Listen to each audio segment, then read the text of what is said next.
আসসালামু আলাইকুম রহমতুল্লাহ বারাকাতুহু। সুপ্রিয় শিক্ষার্থী বন্ধুরা, আমি মোহাম্মদ আমানুল্লাহ হুসাইন, রংপুর মেডিকেল কলেজ। তোমাদের জন্য রসায়নের প্রথম পত্রের গুরুত্বপূর্ণ একটি অধ্যায় পর্যাবৃত্ত রসায়নকে আমি সম্পূর্ণ ফ্রি তোমাদেরকে ছোট ছোট সিরিজ আকারে প্রোভাইড করতে যাচ্ছি। তো আশা করি সবার জন্য উপকার হবে। সো আমরা প্রথম থেকে একেবারে শেষ পর্যন্ত যে ক্লাসগুলো নেই, তোমরা সবাই এই ক্লাসগুলো করবা, তাহলে দেখবা তোমাদের মেডিকেলের জন্য বা ভার্সিটির জন্য, মেডিকেলের জন্য তো 100%ই কভার হয়ে যাবে এক্সেপ্ট অনুশীলনী ছাড়া। বাদ বাকি যা কিছু তোমার আমি এখান থেকে করাই দিব। তো আর হচ্ছে ভার্সিটির জন্য তোমার 80 to 90% কমপ্লিট হয়ে যাবে, এক্সেপ্ট বললাম না যে কিছু অনুশীলনী যেগুলো আছে থাকে ওইগুলো ছাড়া। সো আমি আশা করি তোমাদের উপকার হবে, সেই জন্য আমি এই ক্লাসটা ছোট ছোট করে তোমাদেরকে একটা একটা করে দিব। ঠিক আছে, ক্লাস আমি একবার রেকর্ড করে নিয়ে যাবো, কিন্তু তোমাদেরকে আমি ছোট ছোট করে দিব। ঠিক আছে, আশা করি সবার উপকার হবে। চলো আমরা পড়াশোনা শুরু করি। বিসমিল্লাহির রহমানির রহিম। তো দেখো, আমি অধ্যায়ের নামটা লিখে রাখছি, সেটা হলো পর্যাবৃত্ত রসায়ন। ঠিক আছে, তো পর্যাবৃত্ত রসায়ন অধ্যায়ের নাম কেন, কি কারণে, বা এর ভূমিকা, কিছু কথাবার্তা লেখা থাকে বইয়ে, সেই জিনিসগুলো তোমার বইটা খুলে দেখবা যে বইতে কি লিখছে। তো বিভিন্ন কথাবার্তা লেখা থাকবে, ওই কথাবার্তা তোমরা দেখবা, ওই কথাবার্তাগুলো আমরা বলার প্রয়োজনীয়তা অনুভব করি না। ঠিক আছে, তো এগুলো তোমরা এখান থেকে পড়বা। আমি একেবারে সরাসরি তোমাদেরকে পর্যাবৃত্ত যে পর্যায় সারণী যেগুলো আছে সেখানে চলে যাব। ঠিক আছে, ওই দিকেই চলে যাব, ওখান থেকে শুরু করবো। আর বাদ বাকি বইয়ের যে ইনফরমেশন কিছু বাদ থাকবে, ওইগুলো তোমরা একটু বইটা রিডিং করবা। আমি অবশ্যই বলবো তোমরা হাজারি স্যারের বই পড়তে হবে। আমি এই জন্য লাস্টের দিকে দেখবা যে আমি লিখে পড়াচ্ছি না, ওইগুলো বই থেকে পিডিএফ আকারে পড়াচ্ছি। কারণ যেগুলো মুখস্থ করা দরকার আমি বই থেকে দেখাই দিব। ঠিক আছে, আর যেগুলো লেখার দরকার বা বিভিন্ন বইয়ের ইনফরমেশন, সেগুলো আমি তোমাদেরকে প্রোভাইড করবো এখানে বোর্ডেই। ঠিক আছে, তো চলো আমরা শুরু করি। প্রথমত তো শুরু করবো কি, আমরা শুরু করব হচ্ছে পর্যায় সারণী। কি শুরু করব বলো দেখি? পর্যায় সারণী। আরেকটা কথা, আমি যেহেতু ধীরে ধীরে তোমাদেরকে সব লিখে লিখে পড়ানোর চিন্তা ভাবনা করছি, এবং এটা একটা বড় প্লে লিস্ট হবে, সো এটাকে আমি হচ্ছে সবকিছু লিখে লিখে পড়াবো। একটু সময় বেশি লাগবে, আশা করি খুব তাড়াতাড়ি হবে না, একটু সময় বেশি লাগবে আর কি। আর যদি সব ক্লাসগুলোতে আমি 3 ঘন্টা শেষ করে ধরো, এটা আরো আধা ঘন্টা বেশি লাগবে, এরকম টাইপের হবে।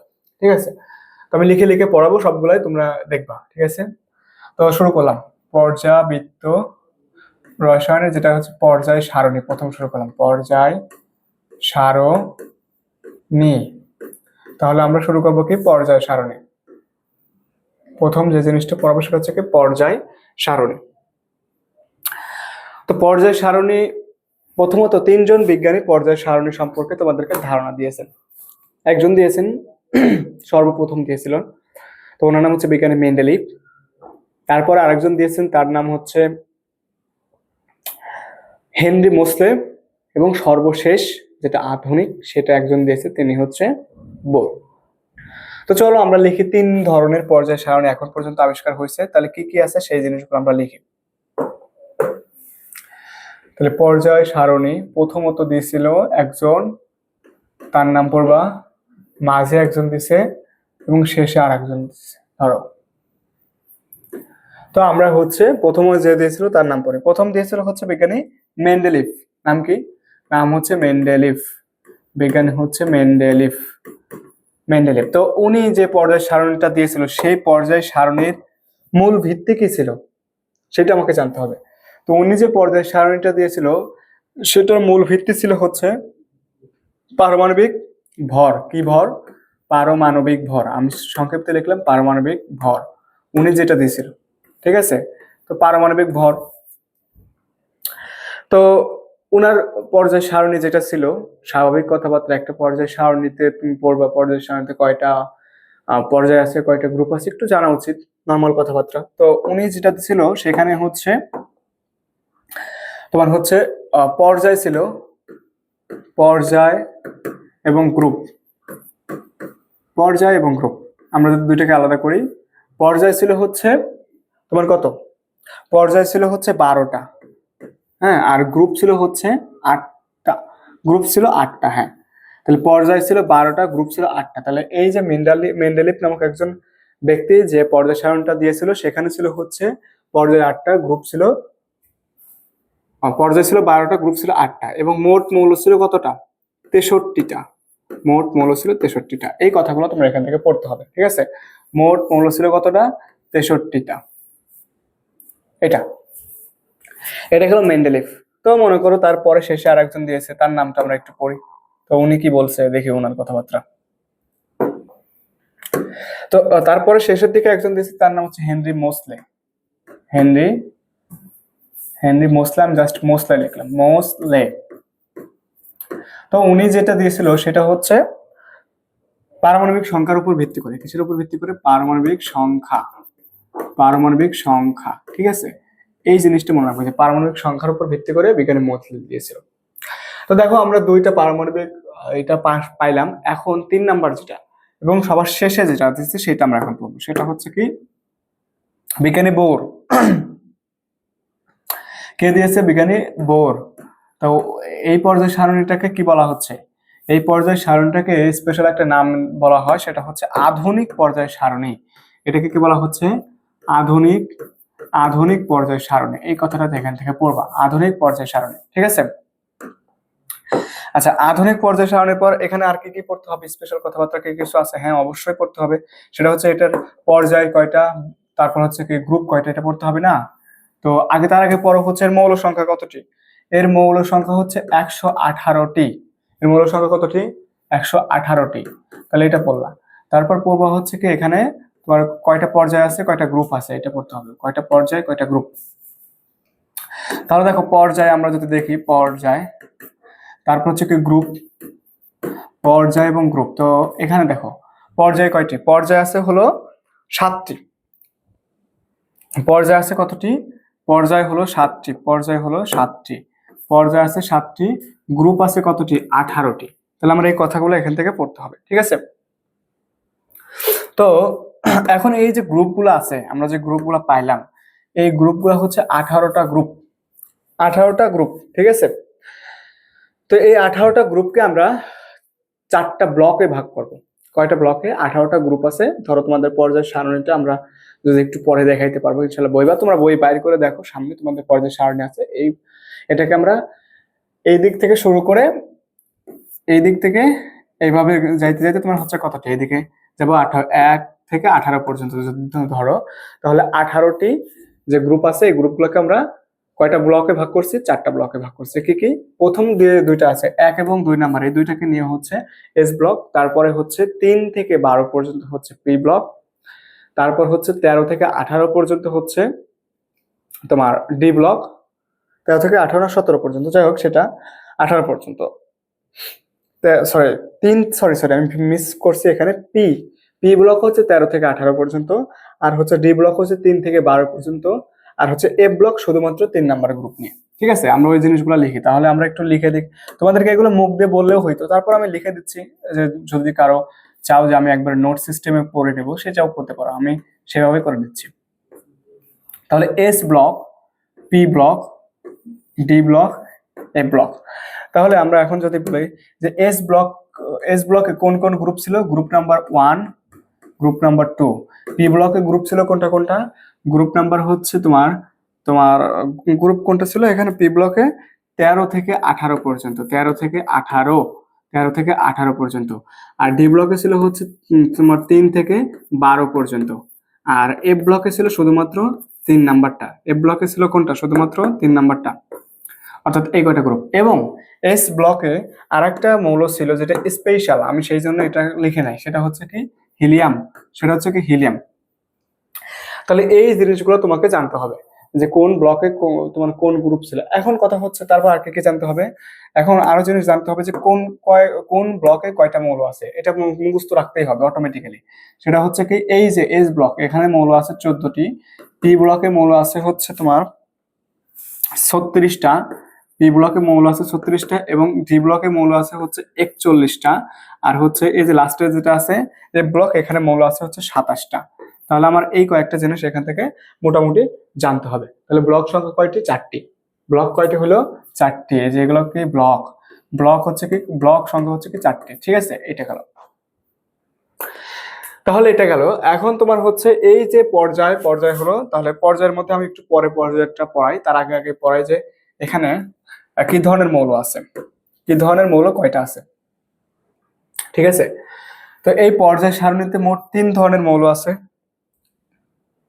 কয় ধরনের? পর্যায় সারণীতে মোট হচ্ছে কি কয় ধরনের?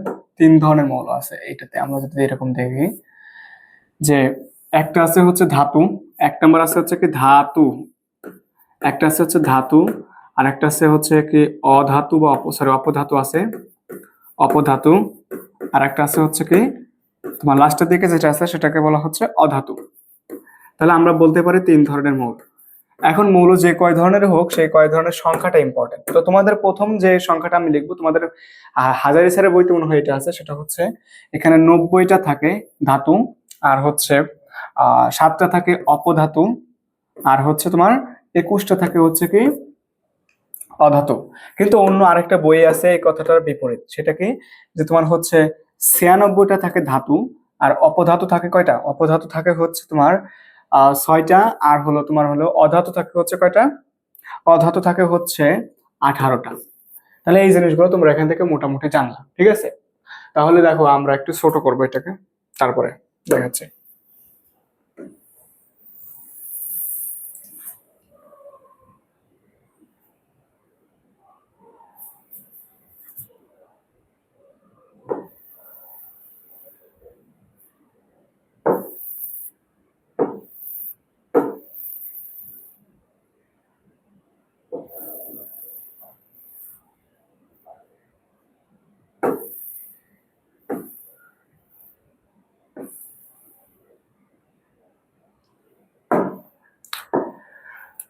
আচ্ছা, এখন আমরা পড়াবো হচ্ছে কি তোমার যে ধাতুগুলা পড়ছি, তো ধাতুর সাথে তোমার কি হবে, ধাতু যেগুলো হবে সেগুলো আমযুক্ত হয়। ধাতু যেগুলো হয় সেগুলো কি হয়? আমযুক্ত। আমরা লিখে দিই ছোট করে যে ধাতু যেগুলো হয় সেগুলো হয় আমযুক্ত। সেগুলা কি হয়? ধাতুগুলা হয় আমযুক্ত। কি যুক্ত? আমযুক্ত। আমযুক্ত। ধাতুগুলা হয় আমযুক্ত। আর অপধাতুর নামগুলো আমরা পড়বো। অপধাতুর নামগুলো কিভাবে পড়বো দেখো, অপধাতুর নামগুলো আমরা পড়বো এই পাশ থেকে পড়বো নাকি ওই পাশে নিয়ে যাব? অপধাতুর নাম, আচ্ছা এই পাশে। তাহলে অপধাতু কয়েকটা আছে, তুমি ধরো কিভাবে মনে রাখবে, এভাবে মনে রাখবে যে ধরো তোমরা হচ্ছে তুমি, তোমার বিবাহ হয়েছে, তো তারপরে হচ্ছে তো স্বাভাবিকভাবেই কাজ কাম করতে হবে, তো তখন তোমার কি করতে হবে, বিভিন্ন সময় বিভিন্ন কাজে তোমার স্ত্রী বা বউ যে যাকেই বলো, সে ওয়াইফ তোমাকে ডাকবে, তো তুমি একটু আদর করে ডাকবা, হ্যাঁ যে ঠিক আছে। তো ধরো তোমাকে ডাকতেছে, তোমাকে ডাকছে ধরো কোনো কিছু বলে যে তুমি কোথায়, আমার এই কাজটা লাগবে তাড়াতাড়ি আসো, তো তুমি তখন কি বলতেছো যে জি, মানে তোমার তো স্বাভাবিকভাবে এখন ছেলেরা কি বলে, মেয়েদের কথা দাস হয়ে যায় বিয়ের পর। আমি হব কিনা জানি না, আমি হব না ইনশাআল্লাহ।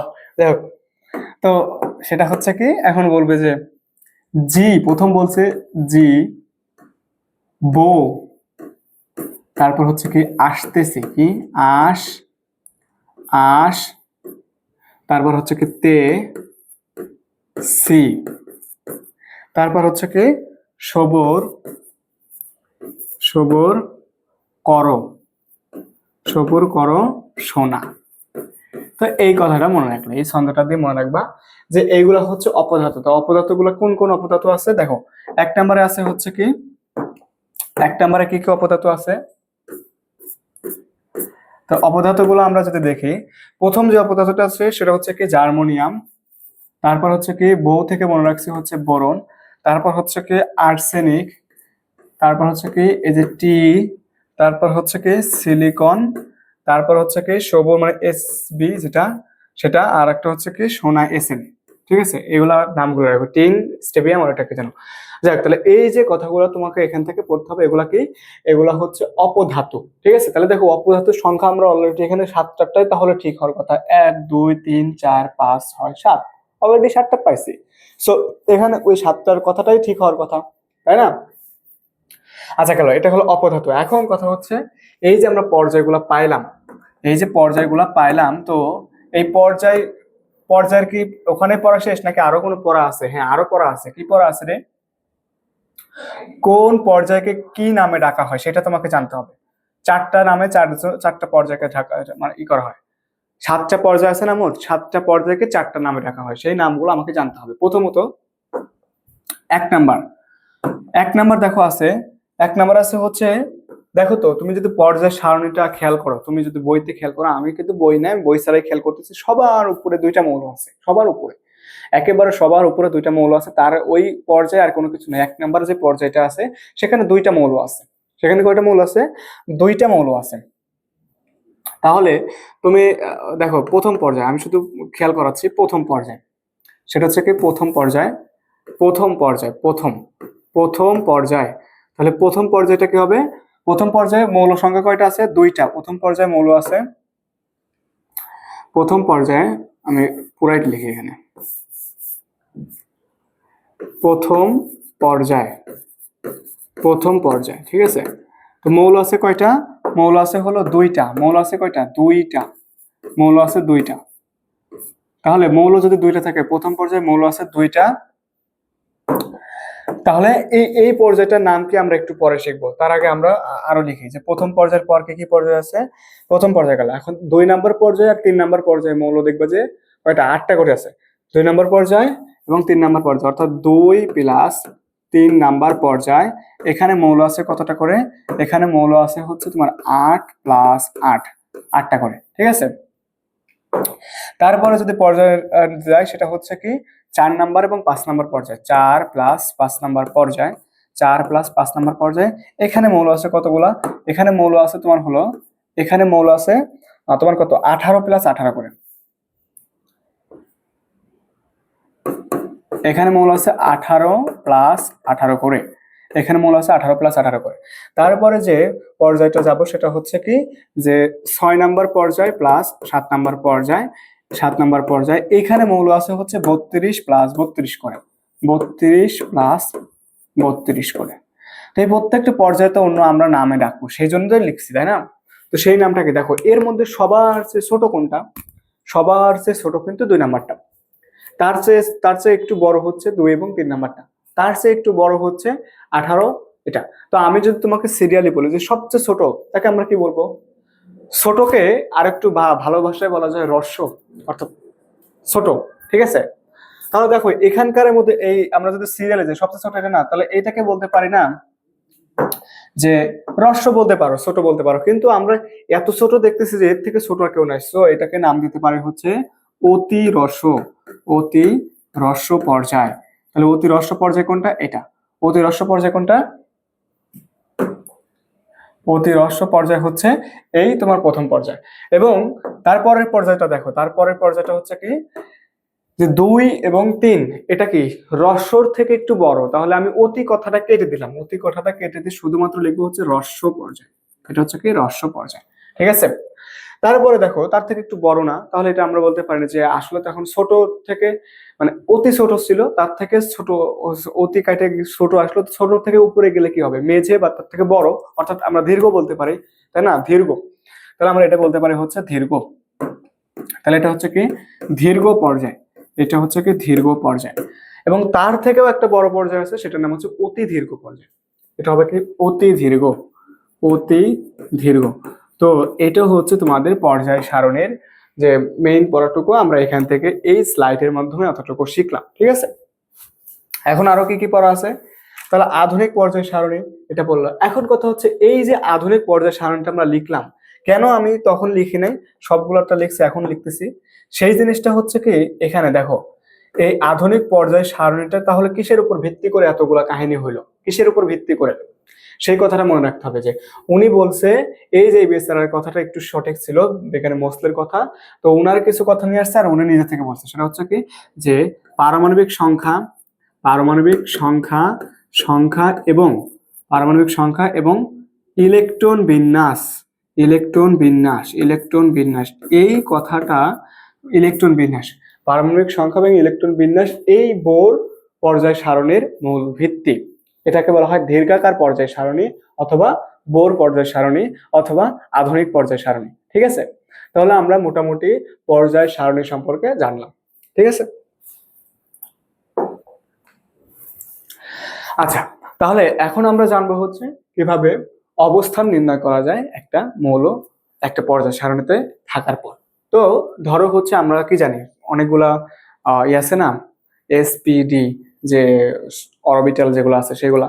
তো ধরো যে ইলেকট্রন এখন কোন অরবিটাল আছে, এস অরবিটালে থাকতে পারে, পি অরবিটালে থাকতে পারে, ডি অরবিটালে থাকতে পারে। তো কোন অরবিটালে আছে সেটার উপর ডিপেন্ড করে আমরা নির্ণয় করব। ধরো ইলেকট্রনটা আছে হচ্ছে এস অরবিটালে, ইলেকট্রন আছে এস অরবিটালে, অথবা ধরো ইলেকট্রন আছে হচ্ছে পি অরবিটালে, অথবা ধরো ইলেকট্রন আছে হচ্ছে ডি অরবিটালে। ঠিক আছে,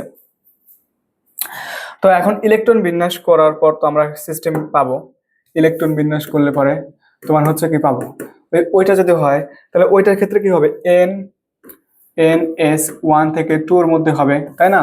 আর এটা কি হবে, এন এস 2, এটা যাবে সাথে হচ্ছে তোমার কি হবে, এন এস 2 যাবে, আর হচ্ছে এন পি 1 থেকে 6 পর্যন্ত হবে যদি ইলেকট্রন বিন্যাস করো। এটার ক্ষেত্রে কি হবে, n minus 1 into D, n minus 1 into D 1 থেকে 10, আর হচ্ছে ns2, এটা হবে ইলেকট্রন বিন্যাস। ঠিক আছে, তো এরকম ইলেকট্রন বিন্যাস হবে। এখন এই জিনিসটা থেকে আমরা কোনটার পর্যায়ে হবে কোনটা সেটা আমরা একটু জানবো। তাহলে দেখো এস অরবিটালে যখন পর্যায় হবে তখন সেটা কি হবে, তোমার এস 1 থেকে 1 বা 2, এস 1 বা 2, এই যে এন এস 2, তাহলে এখানে এই যত নাম্বার থাকবে, যত সংখ্যায় থাকবে ইলেকট্রনটা সেটাই হবে হচ্ছে তার গ্রুপ। 1 নাম্বার যদি এখানে এস এর 1 হয় তাহলে 1 নাম্বার গ্রুপ, যদি 2 হয় তাহলে 2 নাম্বার গ্রুপ। ঠিক আছে, তাহলে এস এর যেটা থাকবে সেটাই। ঠিক আছে, ধরো পি তে আছে, এই যে পি তে আছে এরকম ভাবে, এরকম ইলেকট্রন বিন্যাসের শেষে পি তে আছে ইলেকট্রন, তাহলে কি করতে হবে, এখানে দেখো এস আছে পি আছে, এস পূর্ণ আর ওইটা একেবারে সম্পূর্ণ ধরো বা পূর্ণই ধরো, তাহলে কি করতে হবে, তখন তোমাকে ইলেকট্রনের সাথে এসপি, যখন ইলেকট্রন বিন্যাসটা এসপি রূপে আসবে, এসপি এসপি রূপে যখন আসবে, এসপি কে সাধারণত আমরা ঘুষ দেই না, তো ওকে 10 টাকা আমরা ঘুষ দেবো। কি করব, ওকে 10 টাকা বা 10টা ইলেকট্রন ঘুষ দেবো, 10 টাকা না, 10টা ইলেকট্রন ঘুষ দিয়ে তোমার যা হবে, অর্থাৎ আমরা বলতে পারি এস পি, আমরা কি বলতে পারি, আমরা বলতে পারি S plus P plus 10 equals to এইটার ইলেকট্রন বিন্যাস। ঠিক আছে, আর এটার ক্ষেত্রে যা থাকবে এই দুইটা যোগ করে দিব, ডি এবং এস এটা যোগ করে দিব, ডি এবং এস মানে এই দুইটা যোগ করে দিলে যা হবে, মানে এখানে ডি এর উপর যে কয়টা ইলেকট্রন থাকবে সেটা, আর এস এর উপর যে কয়টা ইলেকট্রন থাকবে সেটা যোগ করে দিলে যা হবে সেটা, আর ওইটার ক্ষেত্রে এস এর উপর যে কয়টা ইলেকট্রন থাকবে সেটা, আর পি এর উপর যে কয়টা ইলেকট্রন থাকবে সেটা, সেটার সাথে আবার 10 যোগ করতে হবে। ঠিক আছে, ধরো আমি একটা ইলেকট্রন নির্ণয় করে দেখাই কোনটা করা হবে। এখানে তো এই দুটো তো সহজ, তাহলে আমি ধরো বোরন একটা করি, কারটা করব, বোরন, ধরো হচ্ছে বোরন করলাম। তো বোরন কত, বোরন হচ্ছে 5 নাম্বার মৌল না, বোরন 5 নাম্বার মৌল। তো আমরা এখান থেকে নির্ণয় করব হচ্ছে কি তার পর্যায় এবং গ্রুপ। তো ধরো হচ্ছে এটার ইলেকট্রন বিন্যাস যদি আমরা করি তাহলে কি হবে, ইলেকট্রন বিন্যাস করলে হবে 1s2, তারপর হচ্ছে কি 2s2, 2p1, তাই না? তাহলে 1s2, 2s2, 2p1। ঠিক আছে, তাহলে দেখো তো এখানে সর্বশেষ, এটাতে লিখে নে, ভুল লিখছি। তাহলে 1s2, 2s2, 2p1, এটা হচ্ছে তার ইলেকট্রন বিন্যাস হবে। তাহলে এর ইলেকট্রন বিন্যাস যদি হয় তাহলে আমরা এখান থেকে কি করব, তুমি দেখো এখান থেকে আমরা তার বাইর করব হচ্ছে গ্রুপ পর্যায়। তাহলে দেখো এখানে সর্বশেষ যেটা আছে, সর্বশেষ সর্বশেষ মানে তোমার হলো এন, এন মানে হচ্ছে কি প্রধান শক্তি স্তর সংখ্যা, সেটা হবে কি 2। দেখো সর্বশেষ কত, 2 না, তার মানে হচ্ছে কি এন এর মান হচ্ছে এখানে 2, এন এর মান কি 2, এন এর মান 2। আর কোন মৌলের ইলেকট্রন বিন্যাসে সর্বশেষ শক্তি স্তরের সংখ্যাই তার পর্যায় সংখ্যা, তাহলে এটা কি হবে, এখানে পর্যায় হবে 2, পর্যায় হবে কি দ্বিতীয় পর্যায়, এটা কয় নাম্বার পর্যায় হবে, দ্বিতীয় নাম্বার পর্যায়। ঠিক আছে, তারপর আসলো হচ্ছে কি এখানে দেখো এসপি ইলেকট্রন, এই যে এরকম আছে না এসপি, এসপি দেখছো এসপি ইলেকট্রন বিন্যাস আছে, তখন কি করবা, এইখানে দেখবে এস এর উপর কয়টা ইলেকট্রন আছে, 2টা আছে। এস এর উপর কয়টা ইলেকট্রন আছে, এস এর উপর আছে হচ্ছে কি 2টা, এস এর উপর আছে 2টা, পি এর উপর আছে 1টা। তাহলে আমরা যদি সেই সূত্র খাটাই সেটা হচ্ছে কি S plus P plus 10 equals to কি হলো 2 প্লাস 1 প্লাস 10 ইকুয়ালস টু হচ্ছে কি 13 নাম্বার গ্রুপ, ইকুয়ালস টু কি হলো গ্রুপ নাম্বার কত 13। তাহলে তুমি এইভাবে প্রত্যেকটা নির্ণয় করবে। এটা হচ্ছে গ্রুপ এবং তোমার কি নির্ণয়, পর্যায় নির্ণয়। একটা মৌলকে তোমাকে দিলে তুমি কিভাবে নির্ণয় করতে পারবে এটা। আর পর্যায়ের তোমার হচ্ছে বিভিন্ন যে মৌলগুলো আছে এদের যে ব্যতিক্রমগুলো আছে এগুলো একটু দেখে নিবা, ঠিক আছে? আচ্ছা, এখন আমরা যেটা পড়বো সেটা হচ্ছে বিভিন্ন গ্রুপ। এটা আমি স্লাইডটা থেকেও চলে যাব, অন্য স্লাইডে যাব।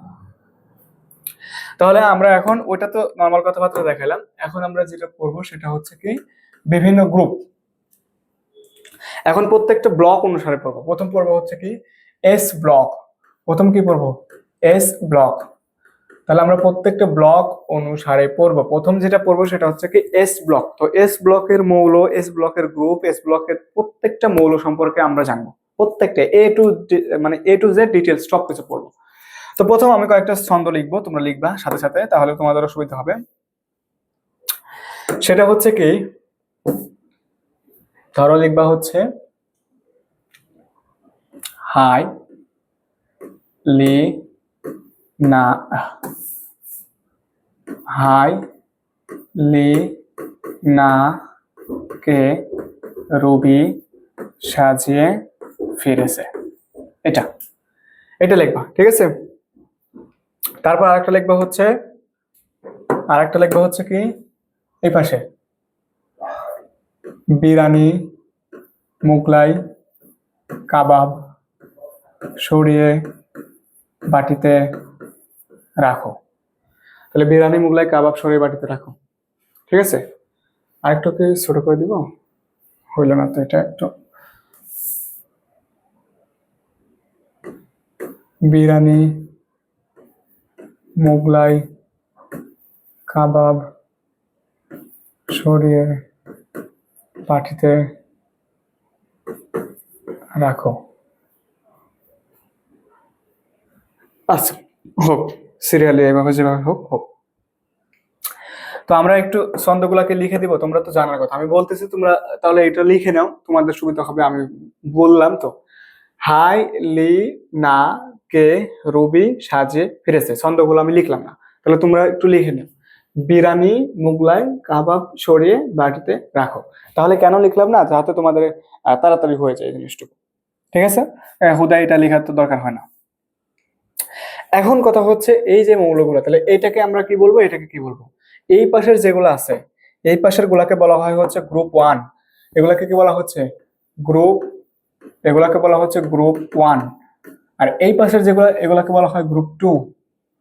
এগুলাকে বলা হচ্ছে কি গ্রুপ 2, ঠিক আছে? তাহলে গ্রুপ 1 এবং গ্রুপ 2 আমরা কি পড়ছি? গ্রুপ 1 পড়তেছি, গ্রুপ 2 পড়তেছি। তাহলে গ্রুপ 1 এবং গ্রুপ 2 পড়তেছি। তাহলে আমরা একটা কথা বলছি না, এস ব্লকের মধ্যে গ্রুপ 1 এবং গ্রুপ 2, তাহলে দেখো সেটা কিন্তু আমরা নিয়ে আসছি। তো এখন এইখানের প্রত্যেকটা জিনিস সম্পর্কে আগে বেসিক ধারণা নিতে হবে। তোমার এই যে গ্রুপ 1 এর কি কথাবার্তা আছে, আবার গ্রুপ 2 এর কি কথাবার্তা আছে, নর্মাল যে কথাবার্তা সেই কথাবার্তা তোমাকে এখান থেকে নিতে হবে, ঠিক আছে? তো আমি যাতে ভেজাল না লাগে সেই জন্য আমি একটু আলাদা করে দিলাম, ঠিক আছে? তো গ্রুপ 1 এবং গ্রুপ 2 ছন্দটা পড়লা। এখন কথা হচ্ছে এই গ্রুপ 1 কে কি বলা হয়? গ্রুপ 1 কে সব মিলে তখন কি বলে? গ্রুপ 1 কে সবকিছু মিলায় যখন বলতে যাবা তখন একটা নামে ডাকা হয়, সেটা হচ্ছে কি ক্ষার ধাতু। কি বলা হয়? ক্ষার ধাতু। গ্রুপ 1 কে কি বলা হচ্ছে? ক্ষার ধাতু। তাহলে গ্রুপ 1 এর যে মৌলগুলো আছে প্রত্যেকটা মৌলকে কি বলা হচ্ছে? ক্ষার ধাতু। গ্রুপ 1 এর মৌলগুলোকে কি বলা হচ্ছে? ক্ষার ধাতু। তাহলে ক্ষার ধাতু কেন বলা হচ্ছে এটা মনে রাখবা, যে ক্ষার ধাতু বলা হয় হচ্ছে এর সাথে হচ্ছে আমরা যদি মিক্সড করি, কাকে? পানি মিক্সড করি, পানি। তাহলে ক্ষার ধাতু বলা হয় এই কারণে যে এটার সাথে যদি আমরা পানি মিক্সড করি তাহলে কি উৎপাদন হবে? তাহলে উৎপাদন হবে হচ্ছে তোমার ক্ষার, মানে হাইড্রোজেন এবং ধাতব অক্সাইড, ধাতব হাইড্রোক্সাইড, নট অক্সাইড। হাইড্রোজেন উৎপাদন হবে 1 নাম্বার কমন জিনিস, হাইড্রোজেন উৎপাদন হবে, সাথে উৎপাদন হবে কি?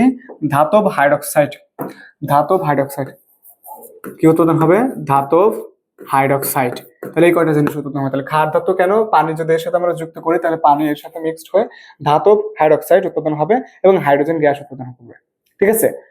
তাহলে এটা গেল হচ্ছে কি তোমার, তাহলে এখানে কি উৎপাদন হলো? ধাতব হাইড্রোক্সাইড। এই কথাটা জানা রাখবা, ঠিক আছে? এখন তারপরে হচ্ছে আমি ধরো 2 নম্বর গ্রুপকে করলাম, এই এক কাজ করলাম। 2 নম্বর গ্রুপকে বলা হচ্ছে মৃত ক্ষার ধাতু। 2 নম্বর গ্রুপকে কি বলা হচ্ছে? মৃত ক্ষার ধাতু। এটাকে বলা হচ্ছে কি? মৃত ক্ষার ধাতু। মৃত মৃত ক্ষার ধাতু। মৃত ক্ষার ধাতু বলা হচ্ছে। কেন বলা হচ্ছে মৃত ক্ষার ধাতু? কারণ হচ্ছে এর সাথে যদি আমরা পানি মিক্সড করি, কি মিক্সড করব? পানি। পানি মিক্সড করলে কি উৎপাদন হবে? পানি মিক্সড করলে উৎপাদন হবে হচ্ছে পানি মিক্সড করলে উৎপাদন হবে হাইড্রোজেন। উৎপাদন তো হবেই, হাইড্রোজেন উৎপাদন হবে। সাথে কি উৎপাদন হবে? সাথে উৎপাদন হবে হচ্ছে হাইড্রোজেনের সাথে উৎপাদন হবে হচ্ছে কি তোমার ধাতব ধাতব হাইড্রোক্সাইড। তাহলে হাইড্রোজেন উৎপাদন হলো, সাথে কি উৎপাদন হলো? ধাতব হাইড্রোক্সাইড। এখন ভাইয়া দেখেন, ক্ষার ধাতুতে উৎপাদন হলো ধাতব হাইড্রোক্সাইড প্লাস হাইড্রোজেন, মৃত ক্ষার ধাতুতে উৎপাদন হলো ধাতব হাইড্রোক্সাইড প্লাস হাইড্রোজেন। তো হুদাই লেখার দরকার কি ছিল? আপনি তো চাইলেই দুইটা একসাথে দিয়ে দিতে পারতেন, তাই না? তো এখানে যে কথাটা বলা হচ্ছে, আমরা কিন্তু বলছি এটাও ক্ষার ধাতু, এটাও ক্ষার ধাতু। তো বেশিরভাগ ক্ষেত্রে এটাকে, এখানকার যে মৌলগুলো আছে সেগুলোকে বলা হয় হচ্ছে ক্ষারক। এখানকার যেগুলো আছে, এখানকার যে কাহিনীগুলো হয় বেশিরভাগ হচ্ছে কি ক্ষারক। ঠিক আছে, ক্ষারক সব সময়, মানে সবগুলা মৌল না, এখানে বেশিরভাগ মৌল হচ্ছে ক্ষারক আর দুইটা হচ্ছে ক্ষার। আর এখানে সবাই বলতে পারো ক্ষার। সবাই এরা কি? এরা হচ্ছে সবাই ক্ষার বলতে পারো। এটা হচ্ছে কি সবাই ক্ষার, এই কারণে আলাদা করে লিখছে, তাছাড়া আলাদা কিছু না, সব একই। এখানে ক্ষারক বেশিরভাগই, দু একটা ক্ষার আছে, আর ওইখানে বেশিরভাগই ক্ষার। ঠিক আছে, এটা হচ্ছে মৃত ক্ষার ধাতু। কেন বলা হচ্ছে তাহলে? তাহলে মৃত ক্ষার ধাতু তো বলার কোনো কারণ আছে, তাই না? তাহলে আমরা একটা জিনিস দেখি, মৃত ক্ষার ধাতু কেন বলা হচ্ছে। তো তুমি দেখো এখানে দুইটা মৌল, এই যে বিরানি, মুগলাই কাবাব, মুগলাই কাবাব। তাহলে দেখো মুগলাই আছে এই দুইটা, এইটা আরেকটা হচ্ছে এইটা, এই মোগলাই এবং কাবাব, এই দুইটা ধাতু, এই দুইটা ধাতুকে কোথায় পাওয়া যায়? এই দুইটা ধাতুকে পাওয়া যায় হচ্ছে মাটিতে। এটা কোথায় পাওয়া যায়? মাটিতে পাওয়া যায়। এই দুইটা ধাতুকে পাওয়া যায় হচ্ছে মাটিতে। এই মাটিতে পাওয়া যায় জন্য এটাকে বলা হয় হচ্ছে মৃত ক্ষার ধাতু। এটাকে কি বলা হচ্ছে? মৃত ক্ষার ধাতু বলে। তাহলে মোটামুটি যদি বলো যে নর্মাল কথাবার্তা এখান থেকে এইটুকু বলতে পারো, যে একটা নর্মাল কথাবার্তা গ্রুপ 1 এবং 2। আর হিলিয়ামের কথা আমি এখানে বলবো না, নিষ্ক্রিয় গ্যাসের সময় বলবো। যাই হোক, এখন দেখো এই যে গ্রুপ 1 গ্রুপ 2, এখন এখানকার আমরা তো বলছি প্রত্যেকটা মৌল সম্পর্কে আমাকে জানতে হবে, A to Z, না জানলে তো হবে না। তো সবকিছুই তো জানতে হবে প্রত্যেকটা মৌল সম্পর্কে, তাই না? কিন্তু আসলে কি আমার সবগুলা মৌল সম্পর্কে সবকিছু জানা উচিত এবং মনে রাখা উচিত? বলো, মনে থাকবে? তুমি বলো, থাকবে না তো? তাহলে আমাকে কি করতে হবে? স্পেসিফিক কয়েকটা মৌল প্রত্যেকটা গ্রুপের আমাকে জানতে হবে। কি কি জানতে হবে? দেখো এখানে হাইড্রোজেন আছে, লিথিয়াম আছে, সোডিয়াম আছে, পটাশিয়াম আছে, সবগুলো আছে। তো এইখানকার যে মৌলগুলা আছে, এই মৌলগুলা সম্পর্কে তোমার সব কি জানতে হয়? তুমি দেখো হাইড্রোজেন সম্পর্কে তুমি কি জানবা? হাইড্রোজেন সম্পর্কে ছোটবেলা থেকে জানে আসতেছো, ওটা তো খুব একটা ইম্পর্টেন্ট কথাবার্তা না, ওর মধ্যে কিছু নাইও। তো আমার শুধাই ওইটা তো পড়ার কোনো দরকার নেই, তাই না? ওটা বাদ, আমি দেখলাম বইতে যা আছে একটু একটা লাইন দেখলাম। তাহলে হাইড্রোজেন কাটলাম, হাইড্রোজেন আমি দেখলাম না, তাহলে এখান থেকে পড়তে হবে কোনটা কোনটা। লিথিয়াম, তুমি বলো তোমার কাছে কি লিথিয়াম খুব পরিচিত মৌল মনে হয়? যে খুব পরিচিত লিথিয়াম, বলো। লিথিয়াম কিন্তু খুব পরিচিত মৌল না, সবার কাছে পরিচিত, স্যারদের কাছে পরিচিত এরকম না, বা যেগুলো খুব কথায় আমরা ব্যবহার করি এরকম না। তার মানে লিথিয়ামটাও আমার পড়ার দরকার নেই। সোডিয়াম, দেখো সোডিয়াম মৌলটা আমরা দুনিয়ার সব জায়গায় শুনি, আমাদের কিডনিতে আছে, লবণে আছে, দুনিয়ার সব জায়গায় আছে। তার মানে কি সোডিয়াম মৌলটা আমাদের বাহ্যিক ব্যবহৃত হয়, সব জায়গায় ব্যবহৃত হয়, প্রচলিত, সবাই চিনে। তাহলে আমি এই জিনিসটা যেহেতু সবাই চিনে, তাহলে এটাকে পড়তে হবে, পড়া উচিত, তাই না? তারপর দেখো পটাশিয়াম, পটাশিয়াম তো আরো, তাহলে পটাশিয়াম ডাবের পানির কথা শুনছো না? তো এটা তো পড়বে। তাহলে এখন দেখো তারপরে আছে রোমিডিয়াম, সিজিয়াম, ফ্রান্সিয়াম। তো এই মৌলগুলোকে আমার পড়া দরকার আছে, ফ্রান্সিয়াম, তেজস্ক্রিয় দরকার নেই। এগুলো যে আছে এগুলোর একটারও পড়ার দরকার নেই। তাহলে আমরা এখান থেকে পড়বো হচ্ছে সোডিয়াম আর হচ্ছে পটাশিয়াম। সোডিয়াম আর কি পড়বো বলো দেখি? পটাশিয়াম পড়বো, সোডিয়াম আর পটাশিয়াম। এখন এই পর্যায়ে যেটা যেটা আছে বলো দেখে, বেরিলিয়াম খুব একটা দরকার আছে, দুই একটা লাইন আছে, ওটা বই থেকে পড়বা, খুব একটা পড়তে হয় না। তারপর হচ্ছে কি, এখানে তোমার হচ্ছে কি, আমি যে দুইটা লিখছি ম্যাগনেসিয়াম আর ক্যালসিয়াম, তো এই দুইটা পড়তে হবে কিনা? ম্যাগনেসিয়াম অবশ্যই পড়তে হবে, ক্যালসিয়াম পড়তে হবে, কিন্তু পরের গুলাকে আর পড়ার দরকার আছে না। তাহলে এখানেও আমরা কয়টা পড়বো? মাত্র এই দুইটা পড়বো, এই দুইটা পড়বো। কোন দুইটা? এই দুইটা। তাহলে আমরা দেখো গ্রুপ থেকে আলাদা করে নিলাম যে কোনটা কোনটা পড়বো, এখান থেকে দুইটা পড়বো, এখান থেকে দুইটা পড়বো, তাহলে দেখবো যে এই গ্রুপ শেষ, আর কিছু পড়া দরকার হচ্ছে না। তো চলো আমরা যাই। তো এখন যেটা পড়বো সেটা হচ্ছে কি, আমরা গ্রুপ 1 শুরু করলাম। ধরো গ্রুপ 1, এটা হচ্ছে কি গ্রুপ 1। প্রথম যে মৌলটা পড়বো সেটার নাম হচ্ছে কি, প্রথম যে মৌলটা পড়বে তার নাম কি, আমরা ওখানে ফিক্সড করে আসছি। প্রথম যে মৌলটা পড়বো সেটা হচ্ছে কি সোডিয়াম, কারণ অন্যগুলো তো আমার দরকার নাই, সোডিয়াম ছাড়া অন্যগুলো আমি পড়বোই না। তো সোডিয়াম পড়ি, কি পড়বো, সোডিয়াম। তাহলে দেখো সোডিয়াম পড়বো, সোডিয়াম সম্পর্কে কি কি পড়তে হবে। প্রথম কথা পড়তে হবে, যে কোনো মৌল পড়বা তো আচ্ছা, সোডিয়াম ছাড়াও এর আগের পেজটা আমি একটু চাই, এখানে লিথিয়াম সম্পর্কে একটু পড়াই দেই, তাহলে তোমাদের সুবিধা হবে। লিথিয়াম সম্পর্কে এক্সট্রা আর ওখানে পড়া দরকার হবে না, তাহলে এখান থেকে পড়ে নিলে হয়ে যাচ্ছে। যে লিথিয়াম হচ্ছে পানিতে কম দ্রবণীয়। তাহলে এটা কি, পানিতে কম দ্রবণীয়, এই কথাটা মনে রাখবা, পানিতে কম দ্রবণীয়, পানিতে কম দ্রবণীয় লিথিয়ামের 1 নম্বর বৈশিষ্ট্য পড়লাম। তারপর লিথিয়ামের আর কি কি বৈশিষ্ট্য আছে, যে এটা হচ্ছে একটা কথা তোমাদের বইতে লেখা আছে, জৈব দ্রাবকে লবণ অধিক দ্রবণীয়, মানে জৈব দ্রাবকের লবণে অধিক দ্রবণীয়, এই কথাটা তোমাদের বইতে লেখা আছে। জৈব দ্রাবক কি লেখা আছে, জৈব দ্রাবকের লবণে অধিক দ্রবণীয়। পোলারেও কিন্তু এরা দ্রবণীয়, এরা কিন্তু পোলারেও দ্রবণীয়, পোলারের দ্রবণীয় এরকম কিন্তু না। যেমন লিথিয়াম ক্লোরাইড, তারপর হচ্ছে লিথিয়াম ব্রোমাইড, লিথিয়াম আয়োডাইড, এই কয়টা কিন্তু পোলার। তাহলে এগুলা কি পোলার না, তাহলে এগুলো কিন্তু পোলারে তো দ্রবণীয়, তাহলে এগুলো হচ্ছে পোলার। আর কোন দ্রাবক আছে এখানে, এই যে তোমার হচ্ছে কি জৈব দ্রাবকের কথা বলছে না, তাহলে এখানে সেই জৈবগুলো কোনটা আছে, জৈবগুলোর মধ্যে আছে হচ্ছে, দেখো অ্যালকোহল আছে, OH দিলাম অ্যালকোহল, আর একটা কি আছে, অ্যাসিটোন আছে। অ্যালকোহল এবং অ্যাসিটোন, এই কথাগুলো তোমরা এখান থেকে মনে রাখবা, ঠিক আছে। এখন পরের পেজটা যদি আমরা যাই, পরের পেজটা দেখো, এখানে গ্রুপ 1 এর যে মৌলটা আছে সেটা হচ্ছে কি সোডিয়াম।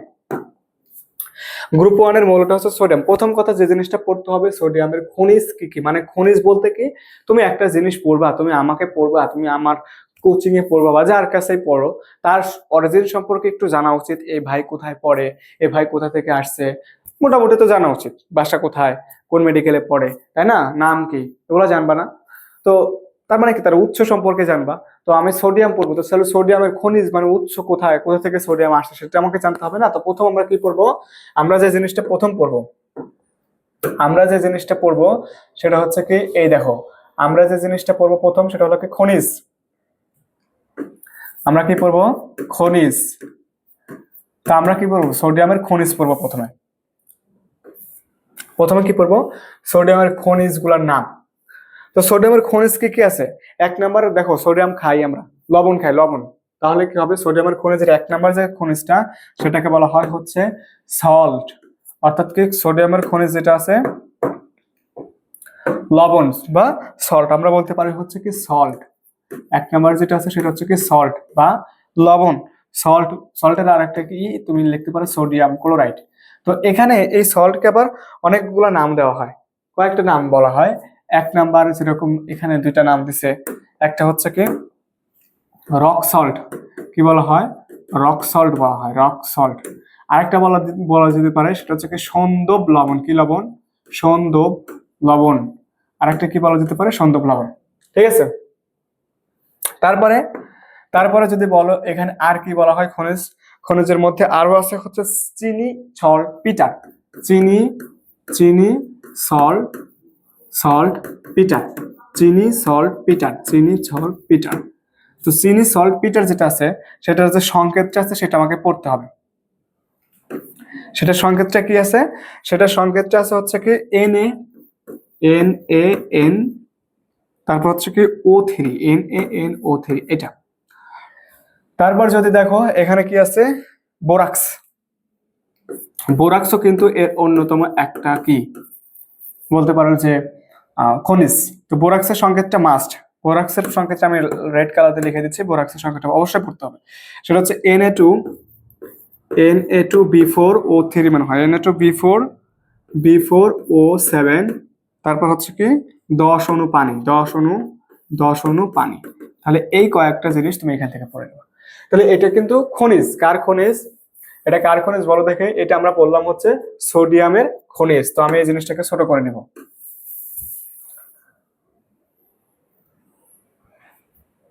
তোমাদেরকে আগে বড় করে পড়াই দিচ্ছি যাতে তোমাদেরকে মনে রাখতে সুবিধা হয়।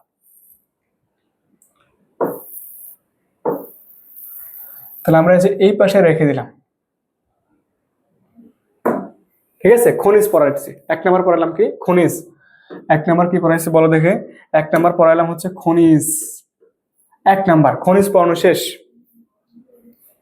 তো এখন খনিজ পড়ালাম, তো উৎপাদন পদ্ধতি জানতে হবে। কোন পদ্ধতিতে সোডিয়াম উৎপাদন করা হয়? সেটা হচ্ছে ডাউন পদ্ধতি। আমি লিখলাম না, জাস্ট মনে রাখো যে ডাউন পদ্ধতি। কোন পদ্ধতি? ডাউন। আচ্ছা আমি লিখবো না। তাহলে হচ্ছে উৎপাদন করা হয় কোন পদ্ধতিতে? ডাউন পদ্ধতিতে। তা এখন এই যে সোডিয়ামটা যে আমরা উৎপাদন করলাম, এর ব্যবহার সম্পর্কে জানা উচিত। তাহলে আমরা এখানে লিখেই দিলাম একটা ডাউন পদ্ধতি। কি পদ্ধতি? ডাউন। পরবর্তীতে আরো লিখবো। তাহলে এখানে যে এই যে সোডিয়ামটা উৎপাদন হইলো, এই সোডিয়াম গুলাকে আমরা কোথায় কোথায় ব্যবহার করব, তাই না? তাহলে এই সম্পর্কে আমাকে জানা উচিত না? তাহলে দেখো, সোডিয়াম ব্যবহার করা হয়। সোডিয়ামের কি আমরা পড়বো হচ্ছে ব্যবহার।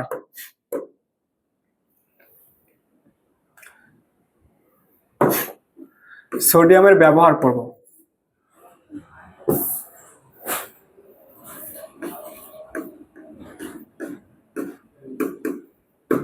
ব্যবহার বানান মনে হয় ভুল গেছে, যাই হোক। তাহলে 1 নম্বর যেটা ব্যবহার, তো 1 নম্বর ব্যবহারটা কি আছে দেখো? 1 নম্বর ব্যবহারটা আছে হচ্ছে কি, সোডিয়ামটা ব্যবহার করা হয় লেসাইন পরীক্ষায়। লেসাইন পরীক্ষা, বুঝছো? লেসাইন পরীক্ষা কি আমি বলবো না, লেসাইন পরীক্ষা কি তোমরা পড়বা। কখন বলবা? জৈব রসায়নে লেসাইন পরীক্ষার কথা আছে। লেসাইন পরীক্ষায় সোডিয়াম ক্লোরাইড ব্যবহার করা হয়। জৈব রসায়নের শেষের দিকে আছে। আমি বললাম না, আমি জানি, তারপরে বললাম না। তোমরা শুধু মনে রাখবা হচ্ছে কি, লেসাইন পরীক্ষায়। কি পরীক্ষায়? লেসাইন। কোথায় আছে? জৈব রসায়ন আছে। লেসাইন পরীক্ষায়, লেসাইন পরীক্ষায়। তাহলে এটা মনে রাখলা। তারপর 2 নম্বর যেটা আছে, 2 নম্বরটা কি? 2 নম্বরটা হচ্ছে কি বোরন সিলিকন নিষ্কাশন। বোরন এবং সিলিকন নিষ্কাশন। বোরন এবং সিলিকন নিষ্কাশন। 3 নম্বর কি আছে? 3 নম্বর যে কোথায় ব্যবহার করা হচ্ছে? অ্যান্টি নক তরল প্রস্তুতিতে। এটা ইম্পর্টেন্ট কথা, ভালো করে লিখবা। এটা হচ্ছে অ্যান্টি নক তরল। কি? অ্যান্টি নক তরল প্রস্তুতিতে। অ্যান্টি নক কি? অ্যান্টি বানান কি ঠিক আছে? অ্যান্টি বানান তো আয় হওয়ার কথা। আমি যে কি পরিমাণ বানান ভুলে যাই। অ্যান্টি নক তরল, অ্যান্টি নক তরল। এটা কি? তোমার হচ্ছে খাদ্যের জ্বালানি মান বৃদ্ধির যে কাহিনী টাহিনী আছে, এটা কবির স্যারের বইতে শেষের দিকে আছে। এটা বলো যে খাদ্যের জ্বালানি মান বৃদ্ধির ক্ষেত্রে এই যে যাতে ভালো জলে, এরকম কথাবার্তা আছে। তো এটা ওখান থেকে পড়বা। সেটা হচ্ছে কি তোমার টিএমএল অথবা কি টিইএল। এটা এখন টিএমএল বা টিইএল কি? এটা হচ্ছে এই অ্যান্টিনক তরলের যে এটা আছে, সেটা হচ্ছে কি, আমি এখান থেকে পুনরূপটা লিখে দিই। সেটা হলো এটা কি? টেট্রা তোমার কি আছে? টেট্রাইথাইলেট।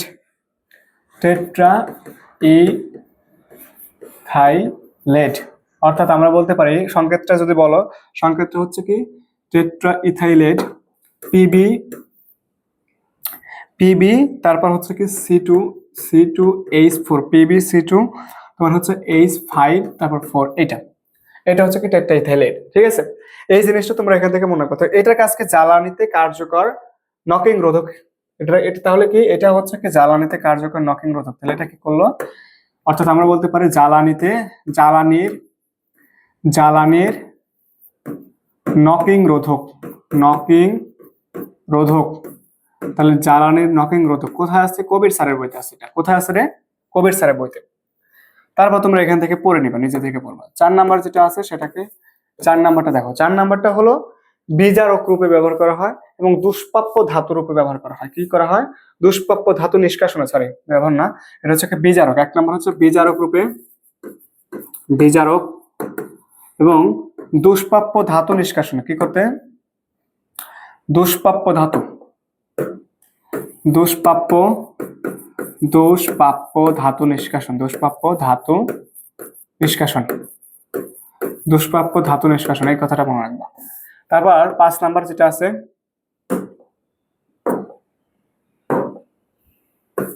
5 নাম্বারটা কি? 5 নাম্বারটা তুমি যদি দেখো তোমাদের বইতে কি দেওয়া আছে, বেনজিন এবং অ্যালকোহল পানিমুক্তকরণ। তাহলে বেনজিন, বেনজিন এবং অ্যালকোহল, আমি সংক্ষিপ্তে লিখলাম বেনজিন ও অ্যালকোহল পানিমুক্তকরণ। কি?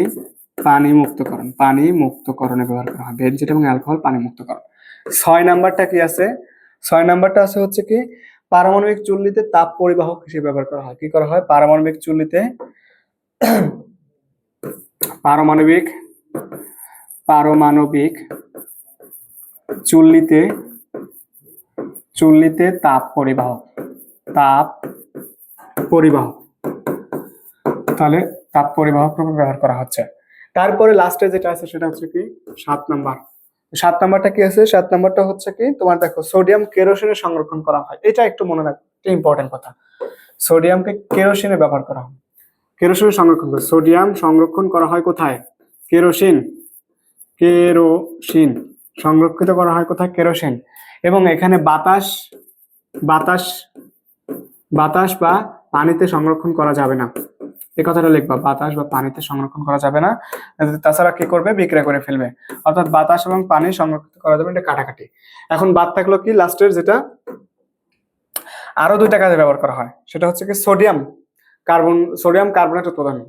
কি? সেটা হচ্ছে এটা, দেখো সেটা হলো এইটা উৎপাদন। কি উৎপাদনে? লাস্টে যেটা 8 নাম্বার যেটা, সেটা হচ্ছে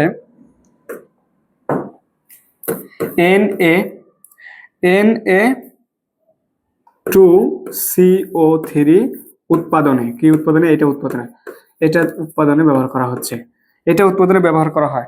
তো এইটা যে উৎপাদনে ব্যবহার করা হয়, সেই পদ্ধতিটার নামটা আমাকে জানতে হবে। সেই পদ্ধতিটার নাম হচ্ছে কি? সেই পদ্ধতিটার নাম হচ্ছে সলভে। কি পদ্ধতি বলো দেখি? সলভে পদ্ধতি। সলভে, সলভে পদ্ধতি বা অ্যামোনিয়া সোডা পদ্ধতি, অথবা কি বলতে পারো অ্যামোনিয়া সোডা, অ্যামোনিয়া সোডা। ঠিক আছে, এই পদ্ধতিতে উৎপাদন করা হয়। তো এইখান থেকে কোন কোন জিনিস থেকে এটা উৎপাদন করা হয় এটা জানা রাখবে। 1 নাম্বার হচ্ছে তোমার অনাদ্র সোডিয়াম কার্বনেট। তো অনাদ্র যেটা, অনাদ্র, অনাদ্র সোডিয়াম কার্বনেট হচ্ছে কি সোডিয়াম NO2CO3 অনাদ্র। এটাকে আরেকটা নামে বলা হয় সোডা অ্যাশ, সোডা অ্যাশ। আর পরে আরেকটা আছে আর্দ্র, আর্দ্র সোডিয়াম কার্বনেট। কি? আর্দ্র সোডিয়াম কার্বনেট। এটাকে কি বলা হচ্ছে? Washing soda. এটাকে কি বলা হচ্ছে বলো দেখি? Washing soda, washing, washing soda, washing soda. ঠিক আছে, তাহলে দেখো। এবং লাস্টে আরেকটা জিনিস আছে, সেটা তুমি পড়লেই মোটামুটি এখান থেকে বলতে পারো যে এগুলা শেষ। সেটা কি? যে এই সোডিয়াম হাইড্রক্সাইড উৎপাদনেও এটা ব্যবহার করা হয়। এটা হচ্ছে কি সোডিয়াম হাইড্রক্সাইড উৎপাদনে ব্যবহার করা হচ্ছে, সোডিয়াম হাইড্রক্সাইড উৎপাদন, উৎপাদনে ব্যবহার করা হচ্ছে, এটা সোডিয়াম হাইড্রক্সাইড উৎপাদনে ব্যবহার করা হচ্ছে। তো এখন যেটা আছে সেটা হলো কি, কি থেকে উৎপাদন করা হচ্ছে? ব্রাইন থেকে, ব্রাইন, ব্রাইন থেকে উৎপাদন করা হয়। তো ব্রাইনটা কি? ব্রাইনটা হচ্ছে সংক্ষিপ্তে মনে রাখবা সোডিয়াম ক্লোরাইডের জলীয় দ্রবণ, জলীয়, জলীয় দ্রবণ, ব্রাইন। ঠিক আছে, এটা মনে রাখবা। তো এটা কোথায় ব্যবহার করা হয়? নেলসন সেলে। এটা কোথায় ব্যবহার করা হয়? Nelson Mandela, not Mandela, Nelson cell. তাহলে আমরা এখান থেকে বলতে পারি হচ্ছে নেলসন সেল। কোন সেল? Nelson cell. ঠিক আছে, তাহলে দেখো এটা আমরা কি পড়লাম, সোডিয়াম সম্পর্কে ডিটেইলস পড়ে ফেলছি। আচ্ছা, তাহলে চলো এখন আমরা হচ্ছে গ্রুপ 1 এর আরেকটা যে গুরুত্বপূর্ণ মৌল ছিল পটাশিয়াম, সেটা সম্পর্কে জানি। তো পটাশিয়াম সম্পর্কে আমাকে জানতে হবে কি কি, সেই জিনিসগুলো মোটামুটি বলি। প্রথমত যে কোনো মৌল আমরা বলছি খনিজ সম্পর্কে জানতে হবে। তাহলে পটাশিয়ামের কি কি খনিজ ছিল সেই খনিজগুলো আমরা আগে জানি। দেখো তো খনিজ কি কি ছিল। পটাশিয়ামের খনিজের মধ্যে ছিল 1 নম্বর খনিজ ছিল সিলভাইন। কি ছিল? সিলভাইন। 1 নম্বর ছিল কি? সিলভাইন। তাহলে বলতে পারো পটাশিয়ামের প্রথম যে খনিজটা ছিল সেটা হচ্ছে কি? সিলভাইন। সিলভাইন, সিলভাইন যেটাকে বলা হয় পটাশিয়াম ক্লোরাইড। ঠিক আছে, তো এটার আরেকটা নাম আছে সেটা হচ্ছে কি কার্নালাইট। সেটা হলো কার্নালাইট। ঠিক আছে, তাহলে এই জিনিসটা তোমরা এখান থেকে পড়বা। তারপর খনিজ, আর কি খনিজ আছে, তারপর আরো খনিজ আছে, সেটা হচ্ছে যে সল্টপিটার। আমরা বললাম না এর আগে, বললাম চেরি সল্টপিটার, এখানে হচ্ছে কি সল্টপিটার। ঠিক আছে, তাহলে এই দুইটা হচ্ছে কি তোমার কি KNO3, অথবা এটা আরেকটা নাম বলতে পারো নাইটার। এটা আরেকটা নাম কি, এটা আরেকটা নাম আছে, সেটা হচ্ছে কি নাইটার। ঠিক আছে, তাহলে আমরা বলতে পারি পটাশিয়ামের খনিজ হলো দুইটা, একটা হলো সিলভাইন। ঠিক আছে, সিলভাইন মানে KCl কার্নালাইট যেটাকে বলা হয়, আর সল্টপিটার বা পটাশিয়াম। তাহলে এই জিনিসটা তোমরা এখান থেকে জানবা। তারপর আসো হচ্ছে যে সাধারণভাবে হচ্ছে এরা কালার যুক্ত হয় না, মানে গ্রুপ 1 এর যে মৌলসমূহ আছে এরা কালার যুক্ত হয় না, কিন্তু এদের মধ্যে কয়েকটা জিনিস আছে যেগুলো কালার যুক্ত করে। তো সেই জিনিসগুলো কি কি আমি বলি, যে তোমার হলো CR7। ধরো আমি ওইটা এক্সেপশনাল পয়েন্টে লিখলাম CR2 একটা, তারপর হচ্ছে কি CRO তোমার হচ্ছে 4 2 একটা, আর হচ্ছে কি তোমার তোমার হলো কি MnO4 তোমার হচ্ছে কি 2 আর একটা হচ্ছে কি MnO4 তো এই যে আয়নগুলো আছে না, এই আয়নগুলা কি তোমার হচ্ছে কি এদের ব্যতিক্রম ঘটায়। অর্থাৎ গ্রুপ 1 এর যে মৌলগুলো আছে স্বাভাবিকভাবে এরা কি করে না, বর্ণযুক্ত হয় না, কিন্তু এরা কি করে ব্যতিক্রম, এরা হচ্ছে কি ব্যতিক্রম বর্ণযুক্ত হয়, ব্যতিক্রম বর্ণযুক্ত, এরা কি হয় ব্যতিক্রম বর্ণযুক্ত। তাহলে এই জিনিসটা তোমাকে জানতে হবে। ঠিক আছে, আচ্ছা তাহলে আমাদের কি হলো, এখানে আমাদের গ্রুপ 1 এর মৌলগুলো মোটামুটি শেষ। যে পটাশিয়াম পড়লাম, সোডিয়াম পড়ছে, আর আগের দু একটা লিথিয়াম যেগুলো ওখানে পড়ে আসছে সেগুলো শেষ। তাহলে গ্রুপ 1 মোটামুটি শেষ। এখন আমরা পরের পৃষ্ঠায় যাবো। পরের পৃষ্ঠা বলতে এখন হচ্ছে আমরা গ্রুপ 2 তে যাবো। কোথায় যাবো? গ্রুপ 2।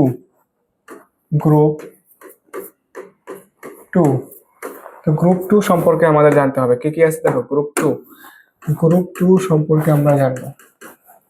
তাহলে গ্রুপ 2 কি কি আছে? তাহলে গ্রুপ 2 এর মৌলগুলো কিন্তু আমরা আগেই পড়ছি। তো আমরা কিভাবে পড়বো? দেখো প্রথম পর্ব হচ্ছে বেরিলিয়াম। বিরানি মুগলাই কাবাব সরিয়ে বাটিতে রাখো না।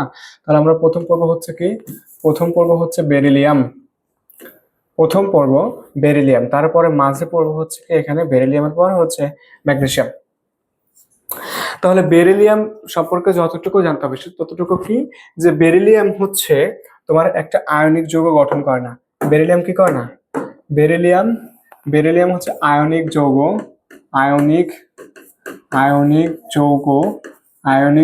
কি করে না, গঠন করে না। আয়নিক যৌগ বেরিলিয়াম কি করে না, গঠন করে না। এই কথাটা মনে রাখতে হবে। এখন কথা হচ্ছে বেরিলিয়াম আয়নিক যৌগ গঠন করে না মানলাম, কেন করে না এই কথাটা তোমাকে জানতে হবে। কেন করে না? আকার হলো অতিরিক্ত ছোট, অর্থাৎ ছোট আকার, বলতে পারো ছোট আকার। তাহলে ছোট আকারের কারণে কি করে না বেরিলিয়াম তোমার কি করে না, কোনো বেরিলিয়াম 2+ যে আয়নটা হবে সেটা হয় না, অর্থাৎ কি তোমার করে না কি আয়নিক যৌগ গঠন করে না। এখন কথা হচ্ছে এই বেরিলিয়াম এবং ম্যাগনেসিয়াম এই দুটাকে আমি কেন একসাথে লিখছি, তারও কারণ আছে। তার কারণ হচ্ছে কি এইখানে এই বেরিলিয়াম এবং ম্যাগনেসিয়াম দুইটার কোনোটাই কি করে না, বুনসেন যে শিখাটা আছে না, শিখা পরীক্ষা, বুনসেন শিখায় কি করে না, কোনো বর্ণ দেয় না। বুনসেন শিখায় কোনো বর্ণ দেয় না। তাহলে বুনসেন শিখায় কি করে না, কোনো বর্ণ কি করে না, বর্ণ দেয় না। তাহলে বর্ণ দেয় না, বুনসেন শিখায় কোনো বর্ণ দেয় না। এখন কথা হচ্ছে কেন বর্ণ দেয় না, ওই একই কারণ, আকার ছোট। তাহলে আকার ছোট, বুনসেন শেখায়। এখন এর আরো ডিটেলস কথাবার্তা আছে, তুমি ওইটুকু জানো। মেইন কথা হচ্ছে যে বুনসেন শিখায় বর্ণ দেয় না আকার ছোট হওয়ার কারণে। কারণ হচ্ছে এখানে ওই নিম্ন শক্তি স্তর থেকে উচ্চ শক্তি স্তরে তোমার কি করতে পারে না, ইলেকট্রনকে যোজ্যতা স্তরের নিম্ন শক্তি স্তর থেকে উচ্চ শক্তি স্তরে উত্তোলিত করতে পারে না, যার কারণে বর্ণটন এগুলো ভিতরে লেখা আছে, তুমি জানো। মেইন কথা হচ্ছে এই কথা। তাহলে দেখো আমাদের এখান থেকে পাইলাম বেরিলিয়াম 2+ আয়নিক যৌগ গঠন করে না, আর এখানে ম্যাগনেসিয়াম আয়নিক যৌগ যদিও গঠন করে, কিন্তু ম্যাগনেসিয়াম এখানে তোমার হচ্ছে এই দুইটা মৌল বেরিলিয়াম এবং ম্যাগনেসিয়াম বুনসেন শেখায় কোনো বর্ণ প্রদান করে না, মনে রাখবা। এখন আমাদের মোটামুটি এটা গেল। এখন এই ম্যাগনেসিয়ামের কোনো খনিজ আছে? হ্যাঁ, ম্যাগনেসিয়ামের খনিজ পড়তে হবে। কি পড়তে হবে? ম্যাগনেসিয়ামের খনিজ। ম্যাগনেসিয়ামের খনিজ কি কি আছে দেখো তো। ম্যাগনেসিয়ামের খনিজ, ম্যাগনেসিয়ামের খনিজ কি কি আছে? যে দুইটা আছে, একটা হচ্ছে ডলোমাইট, একটা হচ্ছে কি ডলোমাইট, একটা হচ্ছে কি দুইটা খনিজ, একটা হচ্ছে কি ডলোমাইট, একটা হচ্ছে কি ডলোমাইট, ডলোমাইট, আর একটা হচ্ছে কি আরেকটা খনিজ আছে কি ডলোমাইটের পর আরেকটা খনিজ আছে হচ্ছে কি ম্যাগনেসাইট, ম্যাগনেসাইট, ম্যাগনেসাইট। তাহলে ডলোমাইট এবং ম্যাগনেসাইট, ডলোমাইট এবং ম্যাগনেসাইট। এখন ডলোমাইটের মধ্যে কি কি আছে? ডলোমাইটের মধ্যে আছে কি ম্যাগনেসিয়াম কার্বনেট এবং কি ক্যালসিয়াম কার্বনেট, ম্যাগনেসিয়াম কার্বনেট এবং কি ক্যালসিয়াম কার্বনেট। আর হচ্ছে ম্যাগনেসাইটের মধ্যে শুধুমাত্র ম্যাগনেসিয়াম কার্বনেটের সংকেতটা। ঠিক আছে, তাহলে এই কয়েকটা জিনিস তোমাকে এখান থেকে জানতে হবে। বেরিলিয়াম ম্যাগনেসিয়াম সম্পর্কে মোটামুটি যতটুকু পড়া এখান থেকে পড়লা। তারপর আর কি বেরিলিয়াম সম্পর্কে পড়লা। এখন আর কি আছে এই গ্রুপের মৌলের মধ্যে? আছে ক্যালসিয়াম। তো আমরা ক্যালসিয়াম সম্পর্কে পড়ি। ক্যালসিয়াম সম্পর্কে যদি পড়ি, ক্যালসিয়াম সম্পর্কে কি পড়া লাগবে? ক্যালসিয়ামের খনিজ কি কি আছে? দুইটা খনিজ আছে, একটা হচ্ছে চুনা পাথর, একটা হলো কি চুনা পাথর, চুনা পাথর, একটা হচ্ছে চুনা পাথর। আর একটা কি খনিজ আছে? আরেকটা খনিজ আছে জিপসাম, জিপসাম, জিপসাম। তো জিপসামের সংকেত যদি না পারো চান্স পাবো না। জিপসামের সংকেত কি? ক্যালসিয়াম সালফেট, ক্যালসিয়াম সালফেট, 2 অণু পানি। এটা যে পারবে না সে চান্স পাবে না। আর এটা সংকেত হচ্ছে কি তোমার হচ্ছে চুনাপাথর বা ক্যালসাইট, চুনাপাথর অথবা ক্যালসাইট হচ্ছে ক্যালসিয়াম, ক্যালসিয়াম কি কার্বনেট। তাহলে এই কয়েকটা জিনিস এখান থেকে জানলাম। মোটামুটি এতটুকু জানলে পরে গ্রুপ 2 তোমার ক্লিয়ার। এখন আরেকটা কথা আছে যে শিক্ষা পরীক্ষায় বর্ণ দেয়া। তো আমি চাচ্ছি এখানে এগুলো আমি পড়াবো না। এটা হচ্ছে গুণগত রসায়নে তোমাদেরকে শিক্ষা পরীক্ষায় বর্ণ দেওয়া বা সিক্ত পরীক্ষায় বর্ণ বা কাহিনী টাহিনী আছে না, ওইগুলো ওখানে পড়াবো। সো আমি স্কিপ করে গেলাম। এখন হচ্ছে পরবর্তী পেজটাতে আমরা যাই। সেটা হচ্ছে কি, আচ্ছা তার আগেই দেখি তো এখানে জায়গা আছে কি? হ্যাঁ, এখানে জায়গা আছে, লিখে দেয়, এখানেই লিখে দেয়, তাহলে ভালো হবে, একবার ক্লিয়ার হয়ে যাবে, অন্য পেজটায় যাওয়া লাগবে না। তাহলে দেখো আমি একটা ছক আঁকাচ্ছি। সেটা কি? এই ছকটা হচ্ছে এরকম যে এখানে কোন মৌল ভূত্বকে কি পরিমাণ পাওয়া যায়। তো এখানে হচ্ছে 1 2 3 4। দেখো এখানে হচ্ছে তোমার যে মৌল, এটা হচ্ছে কি মৌল, আর হচ্ছে এটা পার্সেন্টেজ। তো ভূত্বকে পাওয়া যাবে কোন জায়গায়? ভূত্বকে এগুলো পাওয়া যাবে, ভূত্বকে। তাহলে ধরো প্রথম আমরা সোডিয়াম পড়লাম, ওখান থেকে সোডিয়ামের সাথে আর কি পড়া যায়? পটাশিয়াম। যে দুইটা মৌলগুলো আমি পড়ছি সেগুলো ম্যাগনেসিয়াম, ম্যাগনেসিয়ামের পর তারপর হচ্ছে কি আমরা বলতে পারি ক্যালসিয়াম। তাহলে দেখো পটাশিয়াম, সোডিয়াম, ম্যাগনেসিয়াম, ক্যালসিয়াম এগুলোই আমি পড়ছি কিন্তু একটু আগে। তো আমার পার্সেন্টেজটা খালি এখানে মনে রাখতে হবে যে পটাশিয়াম হচ্ছে তোমার হচ্ছে সোডিয়াম কত? 2.4।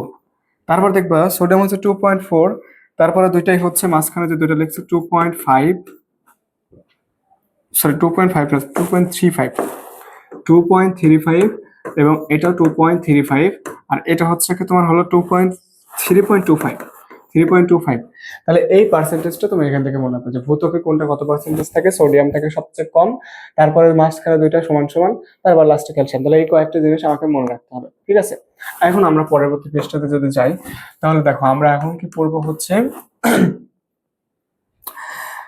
তাহলে এস ব্লক কিন্তু আমরা শেষ করলে, এস ব্লক কিন্তু মোটামুটি শেষ। এখন কথা হচ্ছে এস ব্লকের শেষ করার ক্ষেত্রে আর কি কোনো কিছু বাকি আছে দেখি। হ্যাঁ, আর একটা জিনিস বাকি আছে এস ব্লকের ক্ষেত্রে, সেই জিনিসটা আমি পড়াই দিই।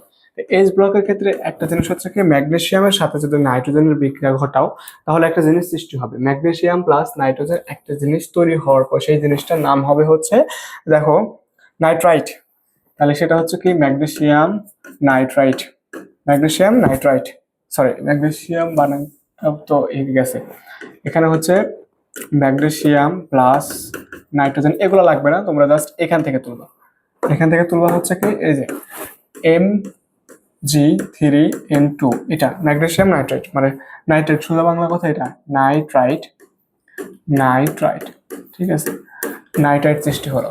আরেকটা জিনিস আছে সেটা হচ্ছে কি তোমার magnesium plus carbon, magnesium plus 2 carbon, এখান থেকে সৃষ্টি হবে হচ্ছে ম্যাগনেসিয়াম, যেটা কার্বাইড সৃষ্টি হবে। অর্থাৎ কি Mg তোমার হচ্ছে কি হবে ওটার সংকেত C2, C2 কার্বাইড, কার্বাইড। আমি সংকেত সহ লিখলাম, যদিও সংকেত সহ লিখে লাগবে, তুমি দুইটা জিনিস মনে রাখবা। কি মনে রাখবা? সব এগুলো সব বাদ, জাস্ট তুমি বোঝার জন্য আমি লিখছি এখানে। 1 নম্বর হচ্ছে এখানে কি আসলো, 1 নম্বর আসছে হচ্ছে তোমার নাইট্রাইট, তাহলে আমি প্রথমে আনবো হচ্ছে নাইট্রাইট, ঠিক আছে। আর 2 নম্বরে আরেকটা জিনিস আছে, সেটা হচ্ছে কি তোমার হলো কার্বাইড, আর একটা কি আছে কার্বাইড, তাহলে আমরা আনবো হচ্ছে কার্বাইড। তো দুইটার মধ্যে একটা জিনিস কমন থাকবে, কমন উৎপাদন হবে, সেটা হচ্ছে ধাতব হাইড্রোক্সাইড। কি উৎপাদন হবে বলো দেখি? ধাতব, ধাতব, ধাতব, ধাতব হাইড্রোক্সাইড, ধাতব হাইড্রোক্সাইড দুইটার মধ্যে কমন উৎপাদন হবে, দুইটার মধ্যে কমন। কিন্তু এই বিচারের জন্য এই নাইট্রাইটের কারণে উৎপাদন হবে হচ্ছে অ্যামোনিয়া, নাইট্রাইটের কারণে উৎপাদন হবে হচ্ছে অ্যামোনিয়া। আর এই বিচারের জন্য তোমার হচ্ছে ওই পাশে যেটা আছে ম্যাগনেসিয়ামের কারণে উৎপাদন হবে কি, ম্যাগনেসিয়ামের কারণে উৎপাদন হবে অ্যাসিটিল, কার্বাইড না, কার্বাইডের কারণে হবে অ্যাসিটিল, সিএইচ ট্রিপল বন্ড সিএইচ, এটা উৎপাদন হবে।